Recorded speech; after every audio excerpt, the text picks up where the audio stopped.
Ukulawula impilo yakho, mhlobo, akuyona into elula njengoba kubonakala. Siyaphila sibambezelele ezintweni eziningi, umsebenzi, imali, ubuhlobo, amasiko ansuku zonke, ngaphandle kokuzicabangela kahle. Kungenzeka ukuthi, kusukela esikhathini eside, abanye basikhethele thina le ndlela. Iningi lethu liphila ikusasa elingahleliwe, lihamba endleleni elingayikhethanga, liphinda izindlela ezingaziwa ukuthi zivela kuphi. Lokhu kungumnciphi. Uma ungalawuli ingqondo yakho, izindlela zakho zokucabanga, abanye bazoqhubeka bekulawula. Uke wazibuza ukuthi kungani izinto ezithile ekuphileni kwakho zihlala zinjalo, naphezu kwamandla akho? Ungase ushintshe umsebenzi, idolobha, umlingani, kepha ngaphakathi, konke kuhlala kufana. Uhlala uzizwa ubuhlungu, ukhala, unomali omncane, uyesaba ukuba izinto azisoze zaphuma kahle.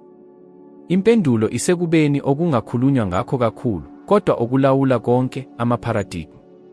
Akuyona into yokuhlanya nje, iyisisekelo sokuphila kwakho kwansuku zonke. Ngingamaparadigm angamaqembu okukholelwa, imikhuba, amasiko nezimikhuba esizuzile, esingazange siwaqaphele. Imigomo edluliselwe izizukulwane ngezizukulwane, ilawula imicabango yakho, imizwa, nezenzo zakho, ngaphandle kokwazi kwakho. Ukholelwa ukuthi uziqondele izinto eziphathelene nemali, uthando, impumelelo. Mhlobo, cishe akuqalile usengumntwana. Amazwi anjengokuthi imali ayikhuliswe ezihlahleni, owazalwa emsulweni ufa emsulweni, ukuphila kunzima, lokhu akuyona into yethu, ukuwaqale usengumntwana. Lokho kuba yiqiniso. Ngisho noma ufuna ingcebo, impumelelo, inkululeko, okuyimfihlo yakho kuyavuma, cha, lokhu akusilo sakho. Ngizibonile lezi zinto. Ngingene imali engu-4,000 ngonyaka, ngikweletha u-6,000. Kwabonakala kuyinto evamile, kuyinto efanele. Bengiye ngiphinde ngikwenze lokho engikubona, abantu bekhala ngama-akhawunti, izikweletu, intukuthelo.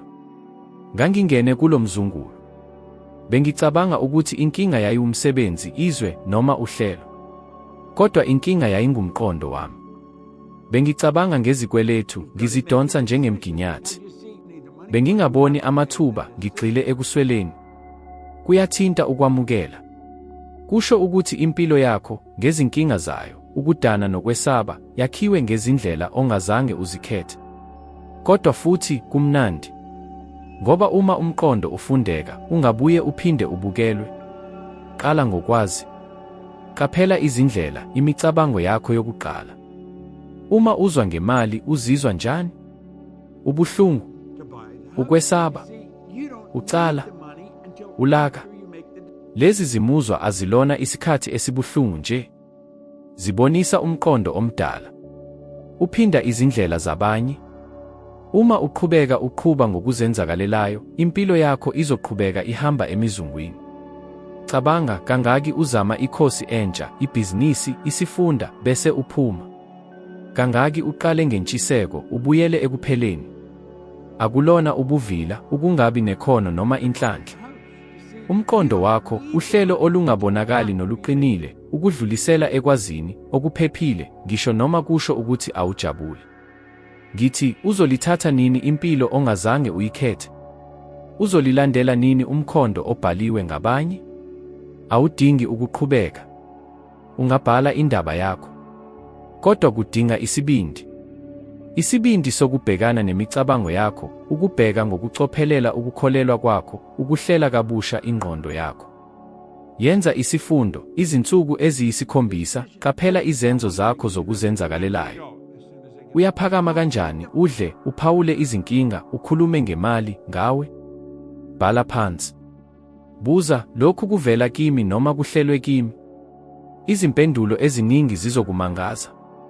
Akuyona nje into yokwazi, kodwa ukubuyisela ukulawula. Ngingubufakazi. Ngishintshe impilo yami, hayi ngenhlanhla, kodwa ngokubhala kabusha amaparadigm. Uma ngingakwenza, nawe ungakwenza. Isitshixo sikhona kuwe. Sihlala sikho. Ngikubona konke, impilo yami ishintshile. Abaningi bacabanga ukuthi ushintsho olukhulu kunzima, lude, lungenzeki. Bayothi, nginjalo, akulona lona kimi, impilo yami ihlale injalo. Kodwa lamazwi awubonisi ukucabanga okujulile, izimpawu zohlelo lwengqondo olusemuva oluthatha izinqumo kuwe. Kufana nediski elihlongozwe, ungashintsha igilosa, uhlanze ivinyl, ushintshe umculo, kodwa uma idiski ilihlongozwe, izoqhubeka idlala ingxenye efanayo. Izigidi zabantu zishintsha isimo, kepha zihlala zinezindlela ezifanayo. Okushintshe impilo yami kwakukuqonda ukuthi angidingi ukulwa neqiniso elidala. Bengidinga ukwakha elisha. Yeka ukuzama ukulungisa okungasebenzi ukumelana nelidala. Tshala imali ekudaleni uhlelo olusha lokucabanga, ubukhona, ukuxhumana. Awuvi ngcebo, inkululeko noma ukufezeka ngokwenza izinto ezihlukile. Uba lokho ubuye ube umuntu ohlukile. Qala ngalokho okukholelwa kukho ngawe.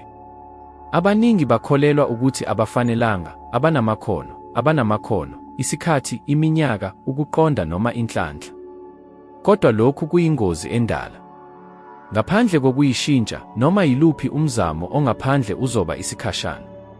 Kungaba khona ukuthuthukiswa okwesikhashana, kodwa uma umqondo ungashintshi, uzobuyela ekuqaleni. Uma ufake uhlelo olusha lwengqondo, uthathe isinqumo sokuthi ube umuntu omusha ngezindlela ezintsha, okuthile kwenzeka. Akuyona imilingo, kuyisayensi. Isayensi ye-neuro yabonisa ukuthi ubuchopho buyalungiswa, buyaqala kabusha. Wonke umcabango ophikisanayo, yonke imizwa ehlala isikhathi eside, yonke izenzo eziphindaphindwayo ziyakha imisebenzi emisha ye-neural. Le misebenzi iba imikhuba, futhi le mikhuba yakha iqiniso lakho elisha. Kodwa umuntu wakudala akahlali. Uzokuqedelela phansi, akukhumbuze ukwehluleka, akwenze ukungabaza, asize izwi lomndeni, abangani, abathi ki awunakho. Uzokuqeda phansi ukuthi uhlale lapho ukhona. Ngaleso sikhathi, thatha isinqumo esiqinile, njengoba ngenze njalo. Uma usebenza ngohlelo olusha, imiphumela izofika. Hayi ngoba ngiyazi konke, kepha ngoba ngibe umuntu ohlukile. Izwe liphendule kuleli qiniso. Ukuthinta okuqondile, kwenza abantu bakuphathe ngokwahlukile, kwenze amathuba abonakale. Kubukeka kungumqondo nje, kepha ukuxhumana. Uqale ukuthinta ngendlela ehlukile, udonsele iqiniso elifanelekile. Kodwa kudinga ukuzinikela. Ukuthinta umqondo akuyona into, kuyinqubo efuna ukuphindaphinda, injongo nokulinganisela. Ukuzinisela ukucabanga ngokwahlukile, ngisho noma izwe likuthinta ukuba ucabange kufana, ukwenza ngokwahlukile, ngisho noma kungekho miphumela, ukusekela isithombe esisha, ngisho noma umuntu wakudala ezama ukubuyela. Umbuzo ukuthi, uyakulungela ukuba yilolo qiniso? Ukwenza njengomuntu ofuna ukuba khona, ngaphambi kokubona izithelo.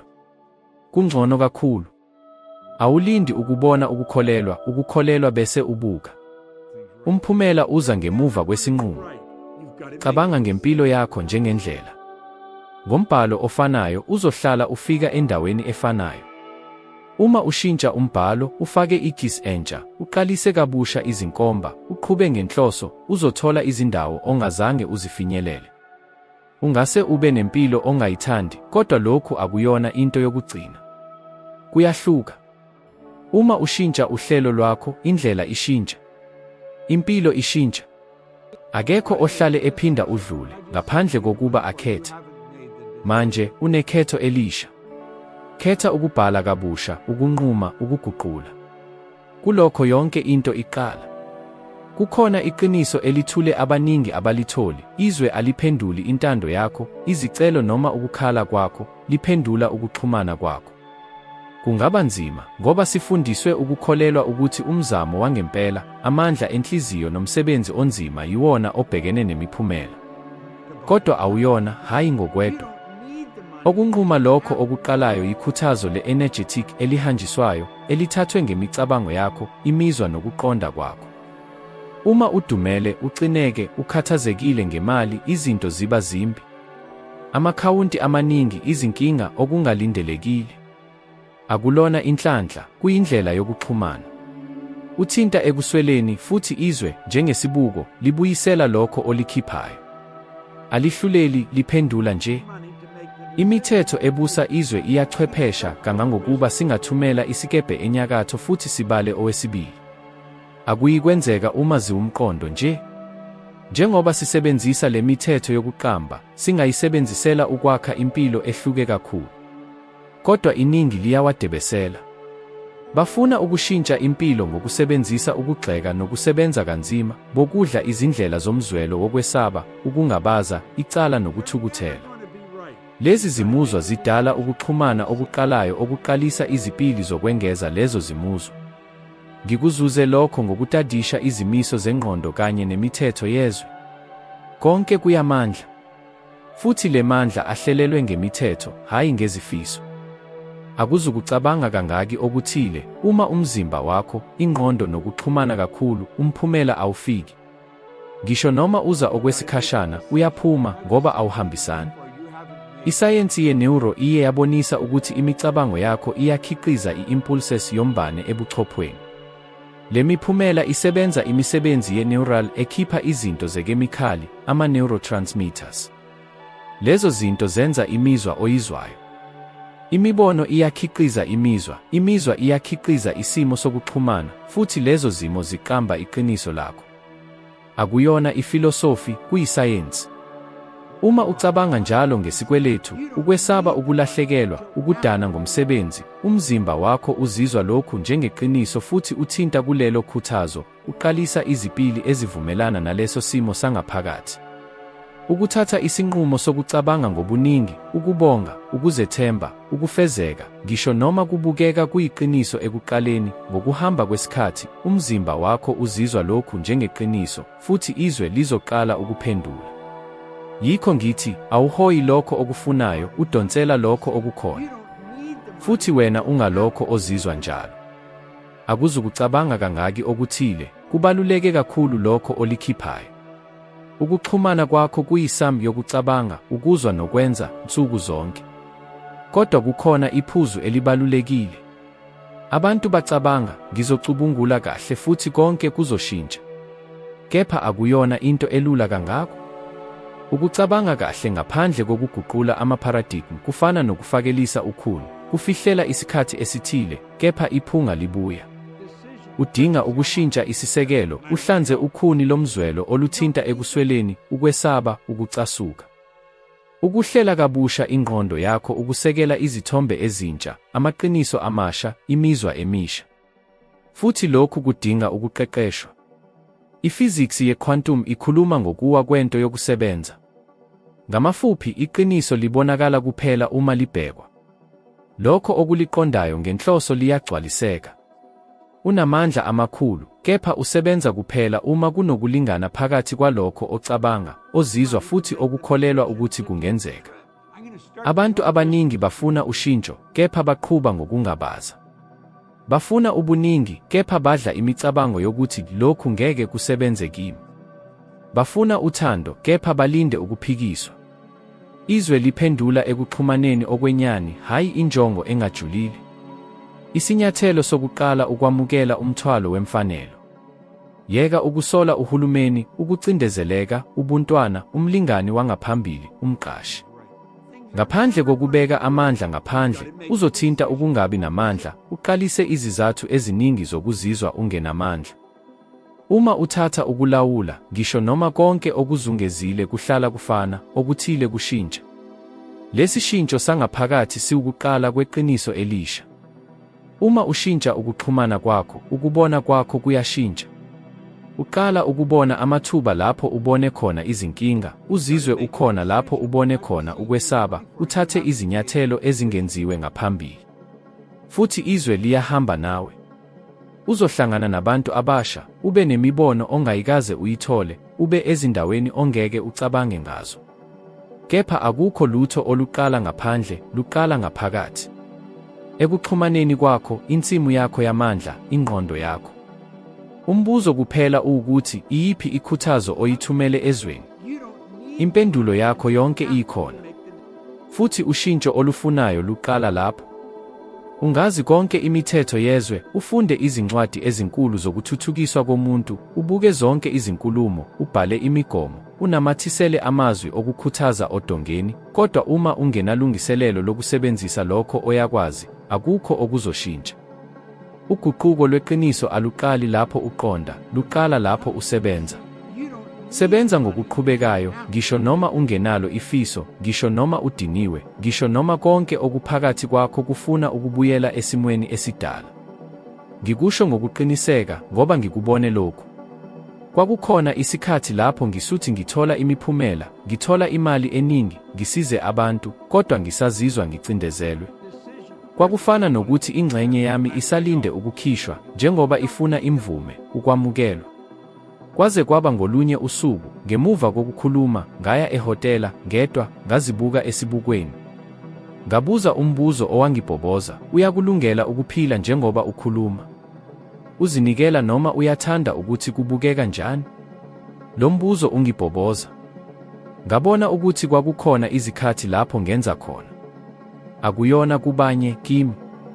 Ngathi ngikholelwa ekuguqukeni, kodwa ngaphinda ngenza imikhuba endala. Ngathi ngifuna ukukhula, kepha ngazifihla ekuzijabuliseni. Ngaleso sikhathi, ngathatha isinqumo, ngizozinikezela umyalo, ngizolilalela. Ngaphandle kokuxolisa. Lokhu kuyaswela kubaningi. Bagcwele ulwazi, kodwa bangenalutho. Bayazi ukuthi yini okufanele bayenze, kepha abayenzi. Balinde ukuba bazizwe benomdlandla, benethemba, bekhuthazwe. Ngizokutshela okuthile ongasenelisanga ukusikubona. Ukukhuthazwa akukhohli ukwenza, ukuthinta kuletha ukukhuthazwa. Ukukhuthazwa kuza ngemuva kokuthinta, kungumphumela womzimba oqaphela ukuthi uya endaweni ofuna ukuya kuyo. Ufuna ukushintsha impilo yakho. Yeka ukulinda isilwane, ukucindezela, impendulo yangaphandle. Zinike umyalo bese uwalandela. Njengomkhuzi ozinikela ezwini lakhe. Ukuzinisela yiyona ndlela yokuba uthembeke kuwe, ukuthembela ezwini lakho ngaphezu kwezimo. Yebo, ekuqaleni kuzoba nzima. Umuntu wakudala uzoqala ukukhala. Uzocela ukulala, ukubambezelela, ukwamukela lokho obelilwamukele njalo. Uzokutshela ukuthi akunankinga ukulibambezelela. Kepha ngiyakuqinisekisa, leli ngehora yilapho amaphupho afa khona. Yini ebuhlungu ngempela? Akukho ukwehluleka ukwenza amaphutha. Kuyazi ukuthi uzikhohlisile, ukuthi wawazi ukuthi yini okufanele uyenzile bese ukhetha ukungayenzi. Uthembisile impilo entsha, kepha waqhubeka ekhonza umuntu wakudala. Lobu buhlungu obuthule buthinta ukuzethemba kwakho, amandla nobukhona bakho. Kepha ngaphesheya kukhona okuhle kakhulu. Uma ulalela imiyalo yakho, okuthile okuhle kukhula. Uhamba ngokuthepha, ukhuluma ngokucacile, ucabanga ngokucacile. Ingqondo yakho iyazi, ngiyagcwalisa lokho engikuqomisile. Lokho kuguqula konke. Kungaba ukuqala umkhuba omusha, ukuphazamisa umjikelezo, ukuphetha iprojekthi, ukushintsha umsebenzi noma ukunakekela umzimba wakho. Okubalulekile akuyona ubukhulu besenzo, kuyinhlangano nalo. Yiqiniso, lokhu ngizokwenza, futhi akukho lutho oluzongivikela. Ukusekela lokho ezinsukwini ezinhle nazibi. Imiphumela ofuna ukuyithola ayiyona yekusasa, iyindaba oyiqale manje. Futhi le ndaba ihlala ngokuqondisisa. Qaphela abantu obakhumbulwa, labo abashintshe impilo yabo. Abazange babe ngabanenhlanhla noma abanenhlanhla, babe ngabalandeli abakhulu. Ukuzibophezela ngokuqinile, kungakhathalekile ukuthi yini ezovela, kubalulekile. Noma uvalo lukhulu kangakanani. Kodwa ngokwedwa, ungenalo iqiniso. Wena uyakulungele yini ukuba lowo muntu? Ngoba ngiqinisekisa, uma uzimisela namuhla, usuku ngalunye, ungenazo izaba, ungazikhohlisi, ungazibulali, ukuphila kwakho kuzohlala kuguquke. Uzothola amandla okwakha impilo yakho ngenhloso. Uzoqamba ikusasa lakho ngezenzo. Uzoqamba amaphupho akho abe ngezinto ezibonakalayo. Lapho sekwenzekile lokho, ngeke ucele imvumo yokuphila impilo ofuna ukuyiphila. Uyophila nje. Ngoba ekugcineni uzobe usuba umuntu ohlonipha izithembiso zakhe. Futhi leyo yona yindlela enamandla kunazo zonke. Awubophelelwe yindlela impilo yakho ehambe ngayo. Unalo ilungelo lokushintsha umkhondo, ulawule, uqalise umzila omusha, umzila ohambisana nempilo yakho yangempela nezifiso zakho ezingaphakathi. Manje, uma kukhona okuphakamayo kuwe, ungayeki. Qhubeka. Ividiyo elandelayo iwumzila wakho olandelayo. Kulo uzoqhubeka nokukhula, ubone izinto ngokucacile, ube ngcono ngamakhulu esikhombisa kunalokho oqobozelayo. Ngibonga ukuba lapha nami namuhla. Siyabona evideyoni elandelayo.